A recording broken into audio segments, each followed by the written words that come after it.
Chapter 2. I'm Erik Cargill.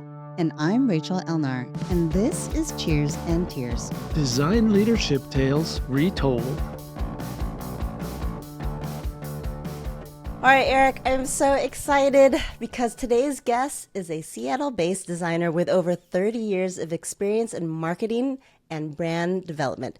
She is a principal of Quesinberry and Associates, otherwise known as Q&A, and has worked with major brands like Amazon, Microsoft, the Gates Foundation, and UPS, earning recognition from How Magazine, Graphies, GDUSA, and others. A champion for the design community, Wendy served as AIGA Seattle chapter president, directed the 2015 AIGA Redesign Awards, and received the AIGA Fellows Award in 2019.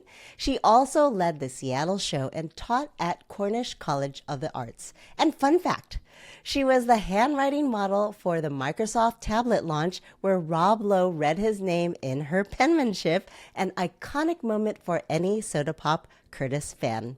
Welcome, Wendy Quesinberry. Hello, thank you for having me. Oh, it's so nice to see you. Thank you for joining us. Thank you. You know, ever since I got involved with AIGA Seattle, you've always been a mainstay. And one thing that I've never asked you about was, how did you get involved? How did you get involved with AIGA, and what was your path to leadership? Well, so I went to Savannah College of Art and Design a million years ago, and the only chapter available when I was in school was the New York chapter. So I signed up because that's what you're supposed to do if you're a good design student. And then I moved to Seattle in 1991 and immediately started volunteering. And I usually worked the check-in station. That way I could learn who everybody was and introduce myself to important people. And then what's funny is going back and looking through, old communications and things. In my memory, I was like, and then I immediately got on the board, but obviously a few years happened. And so in 2002, I got on the board as membership chair. And then I was in that position for 4 years. And then after that, I went into the the president's chair. So I just kind of leapfrogged all the other ones and just went right for the top. Nicely done. Nicely done. And who was in the chapter when you were president? When I started, Brooke Mackay Castro was president. Marty Hall was in it, was on the board. Terry Marks. I think Terry might have just rolled off the board itself. David Kendall, Kevin Berger, Aaron Shirt. So a number of people that we all know and love were on there. And when I started, I think the board was 14 people.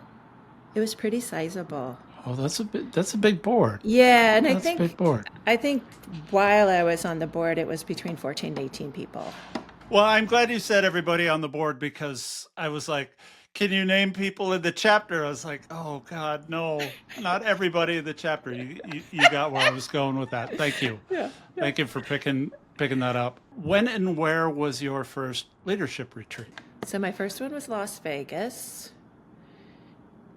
And I found some old scripts from where we were supposed to do, what has your board done this year? And we wrote scripts to be a Dr. Phil show, Monty Python and the Holy Grail. And was trying to remember, we must have done the Dr. Phil, because we probably just didn't feel like we could pull off some fake British accents. So, but we rolled through our year's events in that format. Oh my God, that sounds like so much fun. What year was the Las Vegas leadership retreat? 2005, pretty sure. Okay. Because my next one was Pittsburgh, and then after that was Miami. Okay, all right. We're piecing together the timeline now. Great. Okay, yeah. great. because I really wanted to go to Oklahoma was the next year, right? Omaha. Omaha. And I really wanted to go to that one, and I just didn't. Miami was my last one. Yeah, because Omaha was 2008. That was the last year you were chapter president. So that Yes. makes sense. Right. Yes. Okay, great. So you let someone else go? Yes, I let them go. You allowed them. Well, it's hard, right? When you go, it's really difficult to let go. Very much. I think I must have had a conflict or something, because I definitely would have said, oh, no, I still need to go. I need to make sure there's a good transition or something. Of course. I mean, the leadership retreats are fairly legendary for the people that have gone, and I always like listening to the stories that people have to share about those retreats, because I've certainly missed out on some pretty some fun times, but was also part of some. So I heard some things about Miami. All right. So I went to Omaha. That was my first retreat. Miami, I heard that a lot of people were in the pool all the time. Can you tell me if that was true or not? Oh, gosh. I'm sure that's true. What sticks out in my memory is going to bars, and the trend at that time was having beds as seating. Oh, okay. And so every bar you went to, it would be like, I guess we'll sit on this bed here. And it was really weird and awkward. And so we all got on this one bed, and then the server comes, and everyone kind of starts throwing out their drink orders. And then the server says, oh, I'm sorry, you can only buy bottles. Oh, gosh. Well, so it was bottle service on the Exact- bed. On the bed. And we're like, and a bottle was like $100 or something like that. And so then everyone's like, oh, well, we can just go to the liquor store across the street and drink in our room. So everyone leaves. And I can't remember why. It was like me and a couple other people were, I don't know, still sitting around. And then the server comes back with individual drinks, with like a pile of them. And we're like, wait a second, you said only bottle service. And she said, well, we decided to make an exception. And well, now there's only like 3 of us here. We can't drink all those drinks. And we had to send them back. I'm sure we drank a couple, but we did. We were just like, what's happening? So then, of course, everyone had their bottles and partied in the rooms. I got to ask about this, the aesthetics of this. A bed, like full-on bed, not like futon, No. not like hide-a-bed. This It was like a queen bed, like probably more like a king size bed, because it did become like, oh, I guess I'll sit with my legs crossed here, and then you can sit next to me there, and I'm slightly uncomfortable if we lay down, but there's so many people. Like, it was just so odd, and I think it was really meant for maybe just a few people who are super sexy in Miami. intimate. Yeah. And then it's just everybody else goes there, and it's like, oh, I'm on a bed now with a bunch of people. I remember what I was going to ask now. This was just in reference to something you mentioned earlier about Monty Python. Was that your suggestion? Because I know that Terry Gilliam is you are a fan of Terry Gilliam's work. I was going to get excited when you said Terry Gilliam was a fan of my work, but Could be. Could who be. knows? It might have been my idea, because I love Terry Gilliam so much that if I can put him into any situation where I can emulate him, I'm thrilled. I rarely find anybody who has actually seen the movie Brazil, let alone seen it and liked it. I happen to love that movie. Oh my God, so wonderful. And I have a good friend of mine that I used to work with. He and I would just quotes down the hall, and it was so fun, Anyway, I wanted to ask you a little bit about, this is a bit self-serving. So sorry, audience. I wanted to ask you a little bit about the Seattle chapter back then. When I was in the chapter, so would have been 7 or 8 years after you were president, we had a lot of events, a lot of monthly. From what I understand, the Seattle chapter, back when you were president, not as many events, but the events were still very profound and very influential and inspirational. Can you speak to that a little bit? Like, what were some of the events that stuck out in your mind for this Seattle chapter specifically? Well, so when I became president, I think I'm making an assumption, but I think people were a little grumpy with me at first because previously we did have a ton of events. Oh, you did? And it was, I just thought, okay, we all love each other, we love to be around each other, but we do have other things going on. And I thought we're going to get more bang for our buck if we have fewer events that are really amazing.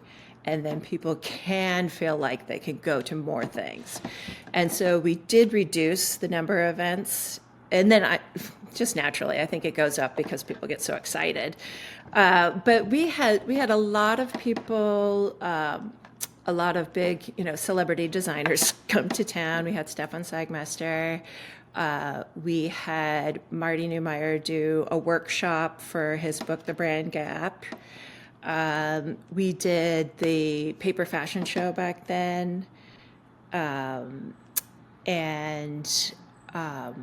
Into the Woods, which was prior to me and after me. Yeah. So we had a lot of really great events that I think I know we're all so in love with all of our time with AIGA, but it really just felt like you were going to something where you were going to learn, you were going to be inspired, you were excited. It wasn't a drudgery of like, oh, well, now I got to go to this event. You were just so happy to be there and be part of it. I wish I went to the Into the Woods. I had heard about it. Oh my gosh. Yeah. Those were so fun. And one of the things I always did, I don't know why why more people didn't do this, but I always volunteered to chaperone whoever came to town. And I was like, I'll go to the airport, I'll take them to the hotel, I'll take them out to dinner, I'll take them everywhere. Because I just thought, when else do you get to have this person that you see in books and you hear about? Like, when do you get one-on-one time with them? And so I was always first like, I'll take them. And so I got to spend time with Gail Anderson, Louise Philly, and Stefan Sagmeister. I have a great story with him where I don't know why he did this, but he let me come to his meetings. And so I sat in on client meetings, and then one was at the public library, and I drove. And so we have the meeting, we go to leave, and it was cash only parking, which I had no cash. So I just turned to him and was like, hey, you got some cash, Stefan? So poor man had to pay for my parking. What did he say? Did he say anything? Oh, he goes, oh, sure, I got some. And that's the great thing about AIJ, right? Like there's some trust, there's camaraderie there between. It's not like, oh my gosh, this person's asking for money. Like everyone seems so friendly. When did you start your studio? Was that part of the bio? I should probably listen to the bio. Was that part of the bio? I don't think I had that in there. Okay. All right. I graduated college in 1991, and that was a huge recession. So couldn't get a job to save my life. And the other big difference was, so I grew up in Florida, went to school in Georgia. I was very used to people being extremely direct. So when I moved to Seattle, and everyone kind of dances around something, whatever the answer is, and they don't want to hurt your feelings. And so every interview I went to, somebody would say, oh, when you work here. And I was like, score, I got the job. I am so amazing. And then they'd ghost me, like I'd never hear back from them again. So I thought, oh, what did I say on the way out? Who knows? And then I interviewed with a New Yorker who was living out here. And I don't even know if I got a full sentence out, but she was like, okay, I'm going to stop you right now. You're never going to find a job. it's a recession. You're competing with people who have 10, 15 years experience. Go get a retail job. Try again in 6 months. And I was like, oh, thank you. That's what I needed to hear. It's like, oh. I love that your answer was thank you. I love that your answer was thank you, because somebody from Seattle would not say thank you. It would be devastating. But I was thrilled. So then I got a retail job and just started freelancing from there. And it kind of just built up over time, where then, after freelancing for, 10 years or so, then I was like, oh, I could hire someone, and then just started building up from there. So really it was kind of like late 90s, around 2000, that I considered myself an established studio. I love the name, by the way. The Quesinberry and Associates is Q&A. That's so clever. I feel like I should make up a story and say I'm an amazing brand person, but it was one of those things where it's like when they say you have to have a name, it's like, oh, Quesinberry is my name, and Associates. Wow, we lucked out, and that's Q&A. That's great. I love accidents like that. It's meant to be. Exactly. So when you got involved with AIGA, you had your studio already. Did you encourage other people, within your studio, to also join AIGA? And what about the leadership principles and things that you were learning in AIGA did you bring back to your studio? Well, very much encouraged everyone to be part of AIGA, and people were on the board later, and of course went to lots of events.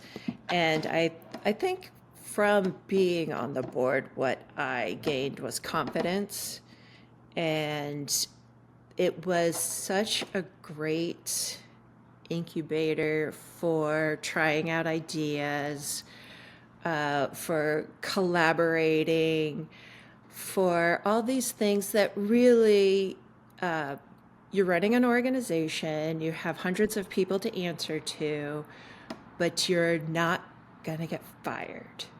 You can try things out, and if it didn't work, it wasn't going to, crash the stock market. So it was like a great thing to be like, I have this wonderful idea and I'm not quite sure how to do it. And you could talk to other people on the board and talk to membership and try things out and tweak it as time went on if it wasn't quite right. So I think in that sense, it just was this really great place to learn how to be a business beyond the design portion. AIGA Seattle is kind of not really in existence right now. There's kind of in flux. I know that there's been talk about people wanting to start up a chapter, and I think community is what a lot of people are missing out on. Yeah. And I know that I got to see you last week for the happy hour. Remind me of the name again. It's creative people doing happy hour. Creative people doing happy hour. Great, because it did have that sense of community, and it did feel, it had that feeling that I personally been missing, and so thank you for doing that. Are there any other things that you either miss about community or that you are actively participating in? Well, I think most of it is the missing part. And that's how the happy hour got started. Was I was reaching out to AIGA friends that I hadn't seen. I got tired of saying, I haven't seen you in 3 years, 4 years, 5 years. And I was like, God, I'm sick of saying that. Yeah. And so then I would say, I'm going to set up a happy hour. And then I eventually would start to get reminded, like, you keep saying that. So it's like, okay, I better do it. And so the whole idea was just, okay, I just want to set up a happy hour, invite everybody. They can invite more people, and if you show, you show. If you don't, you don't. And I feel like that over time, we've been made to feel like if you don't show up to something, you've let somebody down. And I understand that we're all busy. It's really hard. So if we can just have something that is steady, like same bar, same first Tuesday of the month, if you show, you show. If you don't, you don't. You don't have to tell me why you didn't show up. You don't have to worry about it. And just come. And so it's kind of taken on its own life and growing. And it's so lovely and wonderful to reconnect with friends and talk about things that we did in the past and talk about like, hey, what could we start up again? And so it has been really, really great, and I'm loving it. It has, and thank you for doing that. There was definitely several generations, I guess I could say, of designers that were there and mingling together, and that was fantastic, and it was very touching, and so thank you for doing that and putting that together. And I do think that historically was a stumbling block, was the multi-generational. And I don't know why. I don't know if it was programming or what exactly. And maybe we've come to the other side where everyone has a hunger for this community to be together. And so it doesn't matter what you do. It's just, I just want to be around other designers. That's so wonderful. I mean, for me, like just being around our own community, creative community, design community, definitely fills my heart, makes me just feel like I'm part of something larger. Exactly. Being involved and also being part of leadership at AIGA Seattle, did it give you anything professionally? Did it feed anything for you professionally? Oh, very much. I got to do campaigns. That's another thing I actually miss, was when I was on the board and somebody would take on an event and design all the materials. And it's always, always, always will stick in my head is a Valentine's Day event where we did paper fashion show, but Scott Chef designed the materials. And that will just forever be in my head because I loved it so much. It was so beautiful and fun, and it was back in the days where you had so many print sponsors and you can be like, yeah, we'll do a hit of silver in there and we'll do this, we'll do that. And they're just pulling out all the stuff so you could just design really cool stuff. So for me, it was also like I had events where I did campaigns for, and that was fun because I got to do all the writing, the design, all of it, and the planning of the whole campaign. So those things also, and again, it's because you're in a supportive community, you can explore a lot more than you can usually with a business client. It is so much fun to do design for designers. It is. It really is. And they're not asking you for little changes that go the opposite way. If anything, it's more creativity. I love designing for designers, so that makes sense. Yeah, because most of the time you hear, that's cool. I love it. Why did you decide to do it that way? Well, I think of like half the time as a designer, it's almost like you're in a cage match where you're just like, you go into it and you're just like, I gotta defend why I did all this stuff and I know it's the right answer. And it's like you're almost tense before you even show anything versus you're with other designers who are just like, cool, I wouldn't have thought of that. I love that. So much fun. Did your involvement with AIJ contribute to any of your client work or your professional, within your own studio? Did you get any work from AIJ? Oh, such a good question. I don't know. I have found, at least throughout my career, very rarely does somebody say, I found you for this specific reason.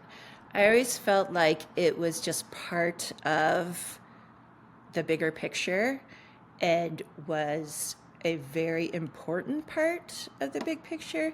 Because I have, over the course of my career, had people go, and I don't even understand this question, but they're like, "Oh, what are your credentials?"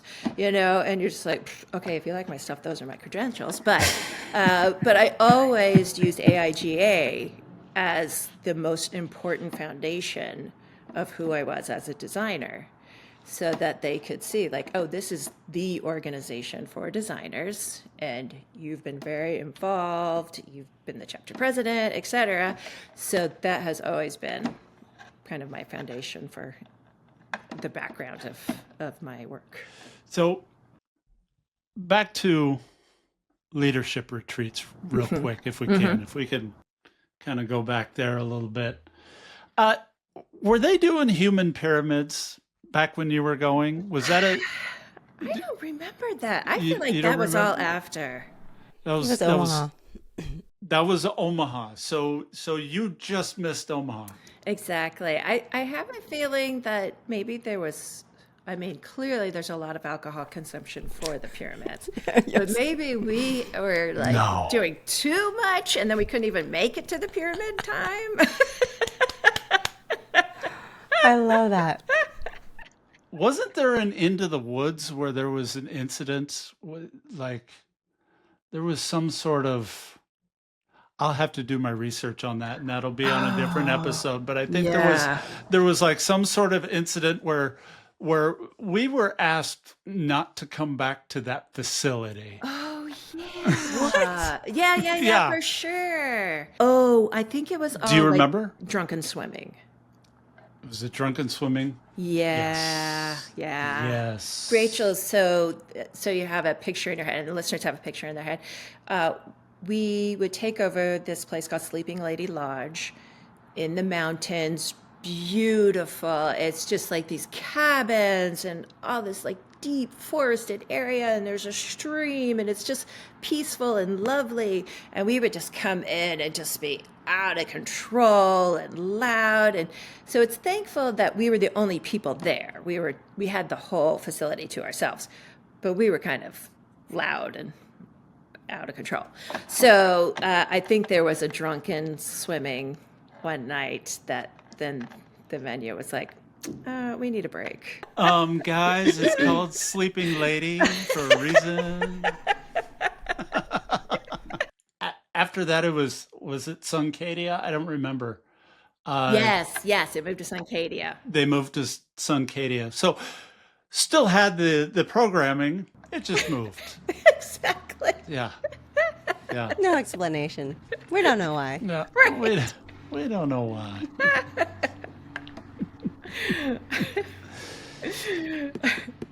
Are you out of questions? Big pause. I'm out of questions. I can tell you a good story about the AIGA conference,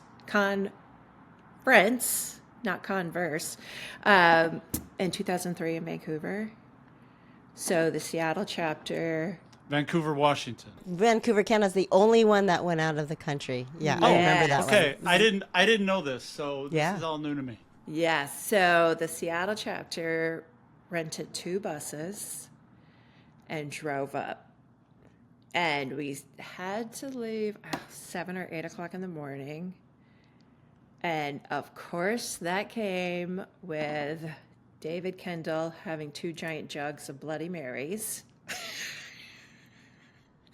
So, by the time we get to the border, we're already tanked. And then a couple people got pulled off the bus because they weren't quite sure if they should be going into Canada. And it was so much fun. And Terry Marks made us all shirts that said AIGA EH for Canada. Nice. That's great. How was that received? Well, again, I think a big group of people from AIGA pay no attention to how anything is received. We're just like, I'm amazing. Like, right. But I will say, of course, I still have mine. And this was, maybe just like 7 or 8 years ago. I'm in Florida and I'm wearing that t-shirt and I'm pumping gas and some guy goes, "Oh, so you're Canadian." And I had to pause and just like, "What?" And then I looked down and I go, "Yeah, I am."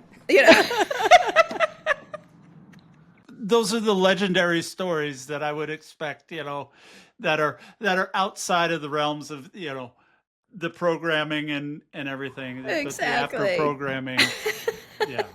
The happy hours that you're putting together, such a great idea. Is there a larger vision for that? So the idea stemmed from at the beginning of the pandemic, where I was dreaming big because why not? The world was falling apart. You might as well create a brand new one. And so the idea was to start with dinners and just have inspiring people at those dinners, and then have 3-day weekends where you, somewhere in the US, you have a workshop for 3 days, and then have a week-long workshop in Europe. And in my mind, they were all about you're being inspired. Your 3 days was enough to set your brain on a paradigm shift of like, I could make a shift or I could learn something more, etc. And then the week long would be where you're really honing in that great idea. And so, of course, it was during the pandemic. Who is going to go to any of these things? Nobody. So, but that stayed in my mind. And so then when I decided to start up this happy hour, my husband, Todd Christensen, who works in the office with me, he reminded me, okay, we've got this great idea of these inspiration workshops. And so the happy hour is kind of like, oh, could it create this bigger series of ideas, a series of workshops? And then it's also, could this be the start of restarting our chapter, our AIGA chapter here?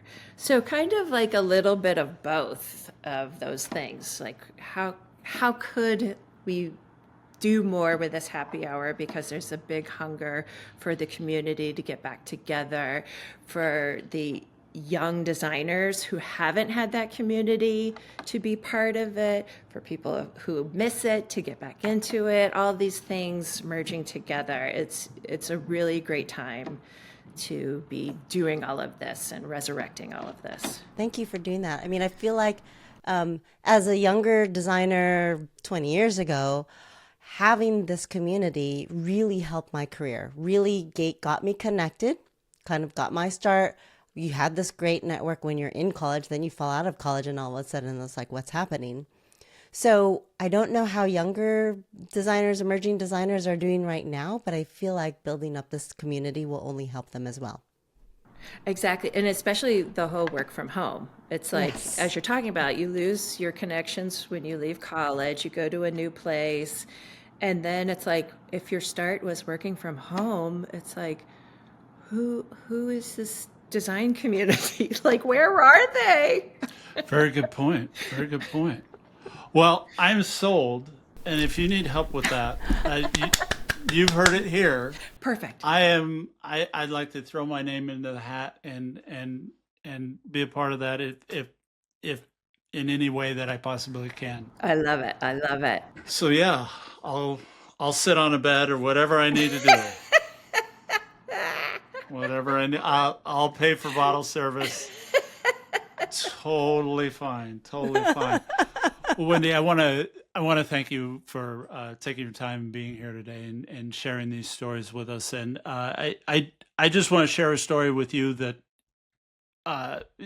of course, you wouldn't have known this, but I got started with AIGA pretty late in my career, and I was very nervous when it began. I didn't really know anybody.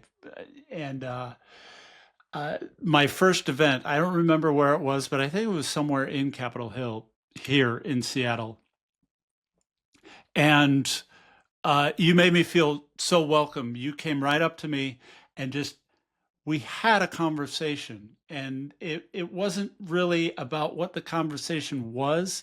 It was just that it made me feel very welcome. And I just want to thank you for that. And that is essentially how my involvement in AIGA started, because it wasn't long after that I volunteered, and then the first the first night I volunteered, I was proposed, a position on the board.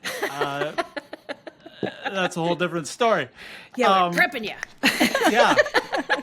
Yeah, but just like what you've done with the community, with the happy hour, it's a warm and inviting place, and everybody's welcome to come and be who they are, and I appreciate that. So thank you. Oh, thank you. And so, I just want to say, in the best AIGA fashion that I possibly can, cheers. Ooh. What are you having? Cheers. I am having nocino. Have you heard of nocino? No. Okay, so nocino.